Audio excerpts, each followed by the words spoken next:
അനേക ദൈവദാസന്മാരും ക്രിസ്തീയ വിശ്വാസികളും ദൈവവചനത്തിലുള്ള അവരുടെ സംശയങ്ങൾ എന്നോട് ചോദിക്കാറുണ്ട്.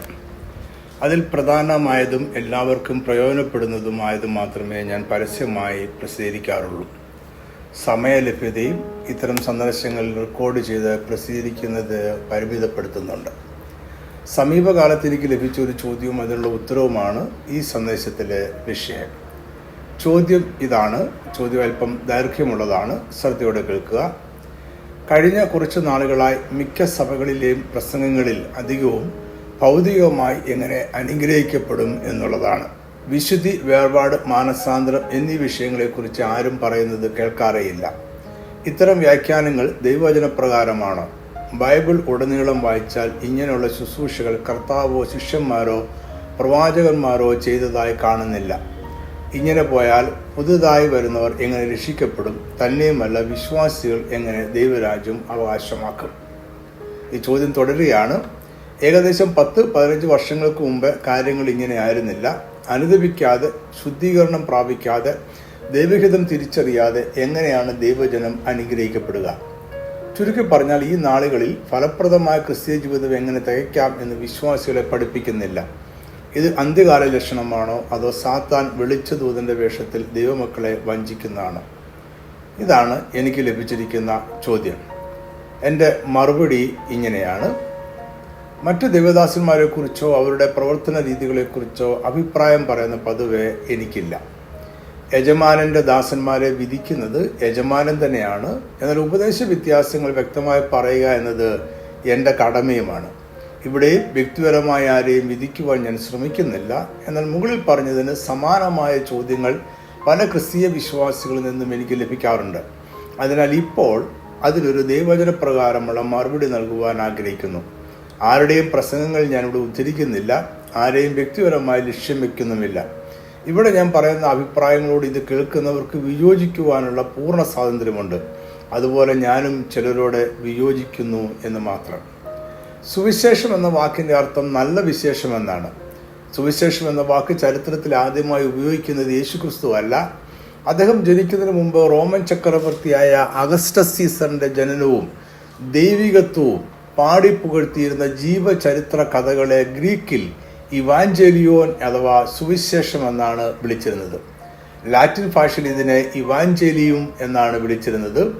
അഗസ്റ്റസ് സീസർ ദൈവപുത്രനാണ് എന്നും അതിനാൽ അദ്ദേഹം ദൈവമാണ് എന്നുമുള്ള ഐതിഹ്യങ്ങൾ റോമൻ സാമ്രാജ്യത്തിൽ വ്യാപകമായി പരന്നിരുന്നു. ഈ ചരിത്ര പശ്ചാത്തലത്തിലാണ് യേശുക്രിസ്തു ജനിക്കുകയും അവരുടെ ശുശ്രൂഷയുടെ ആരംഭത്തിൽ കാലം തികഞ്ഞു, ദൈവരാജ്യം സമീപിച്ചിരിക്കുന്നു, മാനസാന്തരപ്പെട്ട് സുവിശേഷത്തിൽ വിശ്വസിപ്പീൻ എന്ന് പ്രഖ്യാപിക്കുകയും ചെയ്തത്. ആ കാലത്ത് ഗലീല പ്രദേശവും റോമൻ സാമ്രാജ്യത്തിന്റെ കീഴിൽ ആയിരുന്നു. അതായത് യേശുക്രിസ്തുവിന്റെ കാലത്ത് തന്നെ 2 വിധത്തിലുള്ള സുവിശേഷം ഉണ്ടായിരുന്നു.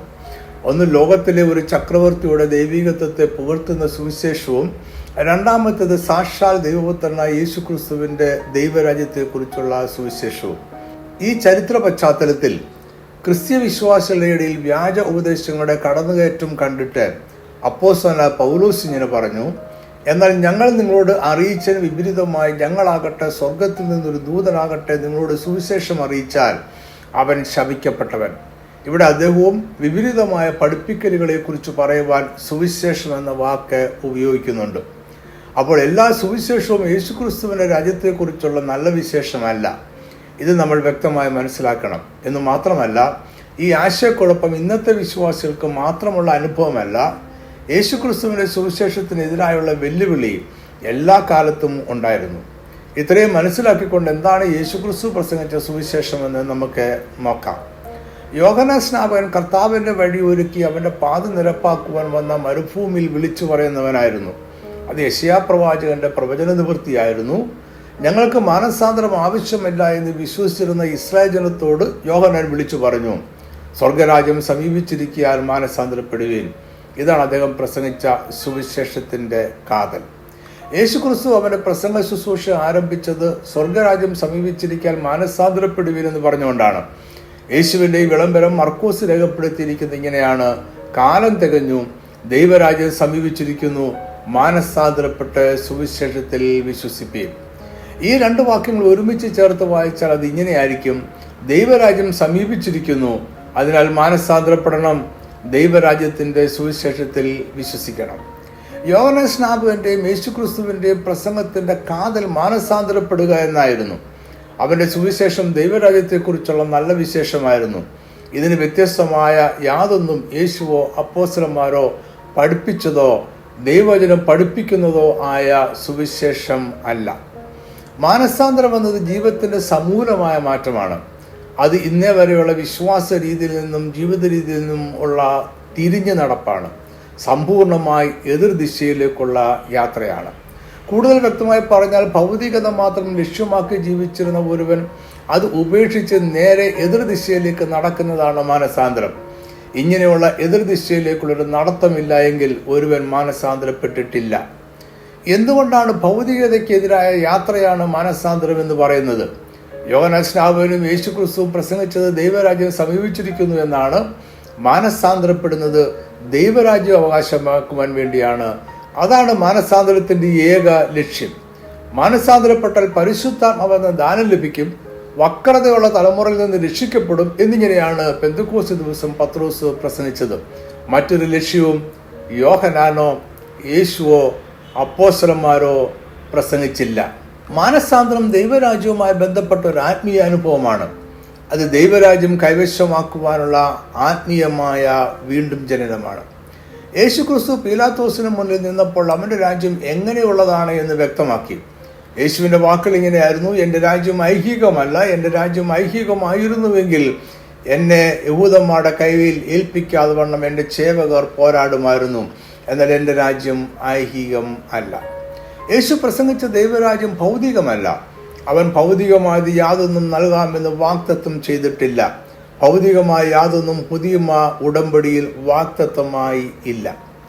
റോമർക്കെഴുതിയ ലേഖനത്തിൽ അപ്പോസ്തലനായ പൗലോസും ഇതേ കാര്യം പറയുന്നുണ്ട്. ദൈവരാജ്യം ഭക്ഷണവും പാനീയവുമല്ല, നീതിയും സമാധാനവും പരിശുദ്ധാത്മാവിൽ സന്തോഷവും അത്രേ. ഭക്ഷണവും പാനീയവുമല്ല എന്നതൊരു ഭാഷാ ശൈലിയാണ്. അതിൻ്റെ അർത്ഥം ഭൗതികമായത് അല്ല എന്നാണ്. യാക്കോബ് അപ്പോസ്തലന്റെ ലേഖനം 4:4 അദ്ദേഹം പറയുന്നത് ഇങ്ങനെയാണ്: വ്യഭിചാരിണികളായുള്ളവരെ, ലോകസ്നേഹം ദൈവത്തോട് ശത്രുത്വമാകുന്നുവെന്ന് നിങ്ങൾ അറിയുന്നില്ലയോ? ആകയാൽ ലോകത്തിന്റെ സ്നേഹിതനാകുവാൻ ഇച്ഛിക്കുന്നവനെല്ലാം ദൈവത്തിന്റെ ശത്രുവായിത്തീരുന്നു. ഒരിക്കൽ ശിഷ്യന്മാർ യേശുവിനോട് പറഞ്ഞു, പത്രോസ് അവനോട്, ഞങ്ങൾ സകലവും വിട്ട് നിന്നെ അനുഗമിച്ചുവല്ലോ, ഞങ്ങൾക്ക് എന്ത് കിട്ടുമെന്ന് ചോദിച്ചു. അവർ ഉപേക്ഷിച്ചത് യാതൊന്നും ഈ ഭൂമിയിൽ അവർക്ക് തിരികെ കിട്ടിയില്ല. അവർക്ക് ലഭിച്ച പ്രതിഫലങ്ങളുടെ ഒരു പട്ടിക അപ്പോസ്തലൻ പൗലോസ് വിവരിക്കുന്നുണ്ട്. ഞാൻ ഏറ്റവും അധികം അധ്വാനിച്ചു, അധികം പ്രാവശ്യം തടവിലായി, അനവധി അടി കൊണ്ടു, പലപ്പോഴും പ്രാണഭയത്തിലായി. യഹൂദന്മാരാൽ ഞാനൊന്ന് കുറേ 40 അടി 5 വട്ടം കൊണ്ടു, 3 വട്ടം കോലിനാൽ അടി കൊണ്ടു, ഒരിക്കൽ കല്ലേറ് കൊണ്ടു, 3 വട്ടം കപ്പച്ചേതത്തിലകപ്പെട്ടു, ഒരു രാപ്പകൽ വെള്ളത്തിൽ കഴിച്ചു. ഞാൻ പലപ്പോഴും യാത്ര ചെയ്തു. നദികളിലെ ആപത്ത്, കള്ളന്മാരാലുള്ള ആപത്ത്, സ്വജനത്താലുള്ള ആപത്ത്, ജാതികളാലുള്ള ആപത്ത്, പട്ടണത്തിലെ ആപത്ത്, കാട്ടിലെ ആപത്ത്, കടലിലെ ആപത്ത്, കള്ള സഹോദരന്മാരാലുള്ള ആപത്ത്, അധ്വാനം, പ്രയാസം, പലവട്ടം ഉറക്കളപ്പ്, പൈതാഹം, പലവട്ടം പട്ടിണി, ശീതം, നഗ്നത എന്നീ അസാധാരണ സംഗതികൾ ഭവിച്ചത് കൂടാതെ എനിക്ക് ദിവസേന സർവ്വസഭകളെയും കുറിച്ചുള്ള ചിന്താഭാരം എന്ന തിരക്കുമുണ്ട്. ഇതെല്ലാം അല്ലാതെ അപ്പോസ്തലന്മാരോ ആദ്യകാല സഭാപിതാക്കന്മാരോ യാതൊരു ഭൗതിക വസ്തുക്കളും സുവിശേഷ നിമിത്തം പ്രാപിച്ചില്ല. യേശുക്രിസ്തു പറഞ്ഞ ചില വാചകങ്ങൾ മത്തായി 6 രേഖപ്പെടുത്തിയിരിക്കുന്നത് കൂടി പറഞ്ഞുകൊണ്ട് ഈ ഭാഗം അവസാനിപ്പിക്കാം. ആകയാൽ നാം എന്ത് തിന്നും, എന്ത് കുടിക്കും, എന്ത് ഉടുക്കും എന്നിങ്ങനെ നിങ്ങൾ വിചാരപ്പെടരുത്. ഈ വകയൊക്കെയും ജാതികൾ അന്വേഷിക്കുന്നു. സ്വർഗസ്ഥനായ നിങ്ങളുടെ പിതാവ് ഇതൊക്കെയും നിങ്ങൾക്ക് ആവശ്യമെന്ന് അറിയുന്നുവല്ലോ. മുമ്പേ അവന്റെ രാജ്യവും നീതിയും അന്വേഷിപ്പീൻ, അതോടെ ഇതൊക്കെയും നിങ്ങൾക്ക് കിട്ടും. ഇവിടെയും എന്ത് തിന്നും, എന്ത് കുടിക്കും എന്നത് ഭൗതിക വസ്തുക്കളെയാണ് അർത്ഥമാക്കുന്നത്. ഈ വേദഭാഗം മുഴുവൻ വായിച്ചത് മനസ്സിലാക്കും. ഈ വാക്യം യേശുക്രിസ്തുവിന്റെ ഗിരിപ്രഭാഷണത്തിന്റെ ഭാഗമാണ്. ഗിരിപ്രഭാഷണം മുഴുവൻ ദൈവരാജ്യത്തെക്കുറിച്ചുള്ളതാണ്. ഭൗതിക കാര്യങ്ങളെക്കുറിച്ച് വ്യാകുലപ്പെടുന്നവരെ യേശുക്രിസ്തു വിളിച്ചത് ജാതികൾ എന്നാണ്. അവർ മാനസാന്തരപ്പെട്ടവരല്ല. എന്നാൽ മാനസാന്തരപ്പെട്ടവർ ഭൗതികത അന്വേഷിക്കുന്നില്ല. അവർക്ക് ഈ ഭൂമിയിൽ ജീവിക്കാൻ ആവശ്യമുള്ളതെല്ലാം ദൈവം നൽകും. യേശുക്രിസ്തുവിന്റെ രാജ്യവും നീതിയും അന്വേഷിക്കുവാനാണ് അവൻ ഉപദേശിച്ചത്. എന്താണ് യേശുവിന്റെ രാജ്യവും നീതിയും എന്ന് നമ്മൾ മുമ്പ് വിശദീകരിച്ചുവല്ലോ. ചുരുക്കത്തിൽ ഭൗതികതയും ദൈവരാജ്യവും തമ്മിൽ യാതൊരു ബന്ധവുമില്ല എന്ന് മാത്രമല്ല, ഭൗതികത ദൈവരാജ്യത്തിന്റെ ശത്രുവാണ്. ദൈവരാജ്യവും നിത്യജീവനും പ്രാപിക്കുന്നതിന്റെ രഹസ്യം ഈ ലോകത്തെയും അതിനുള്ളതിനെ ഉപേക്ഷിക്കുക എന്നതും യേശുവിനെ അനുഗമിക്കുക എന്നതുമാണ്. പുതിയതായി ജനിക്കാത്ത ഒരുവനും ഇത് ചെയ്യുവാൻ സാധ്യമല്ല. മോശയുടെ ഉടമ്പടി എന്നറിയപ്പെടുന്ന പഴയ നിയമ പ്രമാണങ്ങളാണ് ദൈവവും ഇസ്രായേലും തമ്മിലുള്ള ബന്ധത്തിന്റെ അടിസ്ഥാനം. ഈ ഉടമ്പടിയുടെ സ്വഭാവം വിവരിക്കുന്ന വേദഭാഗമാണ് ആവർത്തന പുസ്തകം 28-ാം അധ്യായം. അതായത് മോശയുടെ ഉടമ്പടി പാലിച്ച് ജീവിച്ചാൽ ദൈവം അവർക്ക് വേണ്ടി എന്ത് ചെയ്യും, ഉടമ്പടി ലംഘിച്ചാൽ അവർക്ക് എന്തു സംഭവിക്കുമെന്നാണ് ഇവിടെ വിശദീകരിക്കപ്പെടുന്നത്. എല്ലാ ഉടമ്പടികളുടെയും ഒഴിച്ചുകൂടാനാവാത്ത ഭാഗമാണ് അനുഗ്രഹവും ശാപവും. അനുഗ്രഹങ്ങളുടെയും ശാപങ്ങളുടെയും ഒരു നീണ്ട പട്ടിക തന്നെ നമുക്കിവിടെ വായിക്കാം. ഇവയെല്ലാം ഭൗതിക അനുഗ്രഹങ്ങളും ഭൗതിക തലത്തിൽ അനുഭവിക്കേണ്ടി വരുന്ന ശാപങ്ങളുമായിരുന്നു. അവയിൽ ഒരിടത്ത് പോലും സ്വർഗത്തെക്കുറിച്ചോ നരകത്തെക്കുറിച്ചോ പറയുന്നില്ല. മറ്റു രീതിയിൽ പറഞ്ഞാൽ ഒരു ആത്മീയ മർമ്മവും ഇവിടെ പരാമർശിക്കപ്പെടുന്നില്ല. മോശയുടെ ഉടമ്പടി പുതിയ വിശ്വാസികൾക്കുള്ള ഉടമ്പടിയല്ല. അതുമായി പുതിയ വിശ്വാസികൾക്ക് യാതൊരു ബന്ധവുമില്ല. മോശയുടെ ഉടമ്പടിയിലെ വാഗ്ദത്തങ്ങൾ പുതിയ ഉടമ്പടിയുടെ ഭാഗമല്ല എന്നതിനാൽ അത് പുതിയ വിശ്വാസികൾക്കുള്ള വാഗ്ദത്തങ്ങളല്ല. അതിനാൽ ആവർത്തന പുസ്തകം 28-ാം അധ്യായത്തിലെ വാഗ്ദത്തങ്ങൾ നമ്മളോടുള്ള ദൈവിക വാഗ്ദത്തം എന്ന നിലയിൽ ഒരു ക്രിസ്തീയ വിശ്വാസിക്ക് അവകാശപ്പെടുവാൻ കഴിയുകയില്ല. ഈ വാഗ്ദത്തങ്ങൾ നമ്മുടെ ജീവിതത്തിൽ യാതൊന്നും കൊണ്ടുവരികയും ഇല്ല. ഇതിനർത്ഥം നമ്മളുടെ ദൈവം തൻ്റെ ജനത്തെ ഭൗതികമായി അനുഗ്രഹിക്കുകയില്ല എന്നല്ല. യേശു പ്രസംഗിച്ചത് ദാരിദ്ര്യത്തിൽ കൂടി ദൈവരാജ്യം പ്രാപിക്കാമെന്നല്ല. ദൈവരാജ്യം അന്വേഷിച്ചാൽ ദാരിദ്ര്യം കിട്ടും എന്നും യേശു പറഞ്ഞില്ല.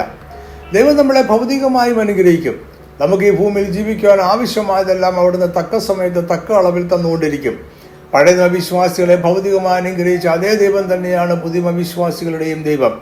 ദൈവത്തിന് മാറ്റമൊന്നും വന്നിട്ടില്ല. എന്നാൽ ഭൗതിക അനുഗ്രഹങ്ങളാണ് എല്ലാമെന്നോ, ഭൗതിക അനുഗ്രഹങ്ങൾ നൽകുക എന്നതാണ് ദൈവവും നമ്മളും തമ്മിലുള്ള ബന്ധമെന്നോ, ഭൗതിക അനുഗ്രഹങ്ങളുടെ അടിസ്ഥാനത്തിൽ ഒരുവന്റെ ദൈവവുമായുള്ള ബന്ധത്തെ നിർവചിക്കാമെന്നോ ഉള്ള ചിന്ത പുതിയ നിയമ സന്ദേശമല്ല, പുതിയ നിയമ സുവിശേഷം അല്ല. ക്രൈസ്തവ സഭ എക്കാലത്തും അഭിമുഖീകരിച്ച രണ്ട് വെല്ലുവിളികളാണ് വിപരീതമായ സുവിശേഷവും ഭൗതികത ലക്ഷ്യമാക്കി സഭയോട് ചേരുന്നവരും. അപ്പോസ്തല പ്രവൃത്തികൾ 8-ാം അധ്യായത്തിൽ ശീമോൻ എന്ന പേരുള്ള ഒരു വ്യക്തിയെക്കുറിച്ച് നമ്മൾ വായിക്കുന്നു. അവൻ ആഭിചാരം ചെയ്ത് ജീവിക്കുന്നവനായിരുന്നു. എന്നാൽ പിന്നീട് ശീമോനും വിശ്വസിച്ചു സ്നാനമേറ്റു എന്നാണ് അവിടെ എഴുതിയിരിക്കുന്നത്. അവൻ വിശ്വാസം ഏറ്റുപറഞ്ഞ് സ്നാനമേറ്റു എന്ന് നമ്മൾ മനസ്സിലാക്കിയാൽ മതി. എന്നാൽ പത്രോസും യോഹന്നാനും അവിടെ ചെന്നപ്പോൾ അവർക്ക് പണം നൽകി പരിശുദ്ധാത്മാവിനെ പകരുവാൻ അധികാരം വിലയ്ക്ക് വാങ്ങുവാൻ ശീമോൻ ശ്രമിച്ചു. എന്നാൽ പത്രോസ് അവനെ ശാസിച്ചു. അദ്ദേഹത്തിന്റെ വാക്കുകൾ ഇങ്ങനെയായിരുന്നു: ദൈവത്തിന്റെ ദാനം പണത്തിന് വാങ്ങിക്കൊള്ളാമെന്ന് നീ നിരൂപിക്കൊണ്ട് നിന്റെ പണം നിന്നോടുകൂടെ നശിച്ചു പോകട്ടെ. ശീമോന്റെ ഹൃദയം നേരുള്ളതല്ല, അവന് മാനസാന്തരം ആവശ്യമാണ്. അവൻ കയ്പുള്ള പകയിലും അനീതിയുടെ ബന്ധനത്തിലും അകപ്പെട്ടിരിക്കുന്നു എന്നിങ്ങനെയാണ് പത്രോസ് പറഞ്ഞത്. ഇതേ വെല്ലുവിളി ഇന്നത്തെ സഭയും അഭിമുഖീകരിക്കുന്നുണ്ട്. ഇന്നത്തെ ഭാഷയിൽ പറഞ്ഞാൽ എല്ലാം വ്യാപാരവൽക്കരിക്കപ്പെട്ടിരിക്കുന്ന ഒരു കാലത്താണ് നമ്മൾ ജീവിക്കുന്നത്. കൂട്ടത്തിൽ സുവിശേഷവും ചിലർക്ക് ഒരു വ്യാപാരമായി മാറിയിട്ടുണ്ട് എന്നൊരു ദുഃഖസത്യമാണ്. അവരെ തിരിച്ചറിയുവാൻ ദൈവജനത്തിന് പ്രയാസമുണ്ടാകുകയില്ല. ദൈവവചനത്തിൽ യേശുക്രിസ്തുവും അപ്പോസ്തലന്മാരും ഉപദേശിച്ചത് പഠിപ്പിക്കാതെ ഇരിക്കുകയോ വ്യത്യസ്തമായത് പഠിപ്പിക്കുകയോ ചെയ്യുന്നവർ വ്യാപാരികൾ മാത്രമാണ്. അവർ കമ്പോളത്തിൽ വിറ്റഴിക്കുന്ന ചരക്ക് മാത്രം കച്ചവടം ചെയ്യുന്നവരാണ്. ഈ ചരക്കുകൾ ആവശ്യമുള്ളവർ അത് വാങ്ങും. ദൈവവചനത്തിന് മർമ്മം അറിയുവാൻ ആഗ്രഹിക്കുന്നവർ അത് പഠിപ്പിക്കുന്നവരിൽ നിന്നും അത് മാത്രം സ്വീകരിക്കും. ഒരുവൻ മാനസാന്തരപ്പെട്ടു എന്നതിൻ്റെ നല്ല തെളിവ് അവൻ ദൈവവചനം പഠിക്കുവാൻ കാണിക്കുന്ന ഉത്സാഹമാണ്. കാരണം വചനം ക്രിസ്തുവാണ്, ദൈവമാണ്. മാനസാന്തരപ്പെടാത്തവർ ദൈവവചനം പഠിക്കുവാൻ താല്പര്യം കാണിക്കുകയില്ല. ദൈവവചനത്തിന് മാത്രമേ ഒരുവിധന്റെ ജീവിതത്തിൽ സ്ഥായി ആയതും ആഴമുള്ളതുമായ രൂപാന്തരത്തെ ഉളവാക്കുവാൻ കഴിയും. ആകയാൽ വിശ്വാസം കേൾവിയാലും കേൾവി ക്രിസ്തുവിന്റെ വചനത്താലും വരുന്നുവെന്നാണ് നമ്മൾ റോമർ 10:17 വായിക്കുന്നത്. വൈകാരികമായ പ്രകടനവും പ്രവൃത്തിയും അനുഭവങ്ങളും യഥാർത്ഥ മാനസാന്തരത്തെ ഉളവാക്കിയില്ല. മാനസാന്തരം സ്ഥിരമായി തുടർച്ചയായി പാകമായ ഫലം പുറപ്പെടുവിക്കും. ഈ ക്രിസ്തു സന്ദേശം ഞാൻ അവസാനിപ്പിക്കട്ടെ. ദൈവവചനം എന്തു പറയുന്നുവോ അതാണ് അതിൻ്റെ അർത്ഥം. ഒരുവന്റെ മനസ്സിൽ ചൂടുപിടിച്ച് രൂപപ്പെടുത്തുന്ന ചിന്തകൾ, ദൈവവചനത്തിലേക്ക് തിരികെ കയറ്റി നടത്തുന്ന വ്യാഖ്യാനങ്ങൾ വചനത്തിന്റെ മർമ്മം വിശദീകരിക്കുന്നില്ല. ക്രിസ്തീയ വിശ്വാസത്തിന് അടിസ്ഥാനമായ പ്രമാണങ്ങളുണ്ട്. ദൈവരാജ്യവും മാനസാന്തരവും അതെങ്ങനെ പ്രാപിക്കാമെന്നതും അടിസ്ഥാന ഉപദേശമാണ്. അത് വചനപ്രകാരമായിരിക്കണം. യേശുക്രിസ്തു എന്ത് പഠിപ്പിച്ചു, അപ്പോസ്തലന്മാർ എന്ത് പഠിപ്പിച്ചു എന്നതാണ് നമ്മുടെ പ്രമാണം. മറ്റെല്ലാം വിപരീത സുവിശേഷം ആണ്.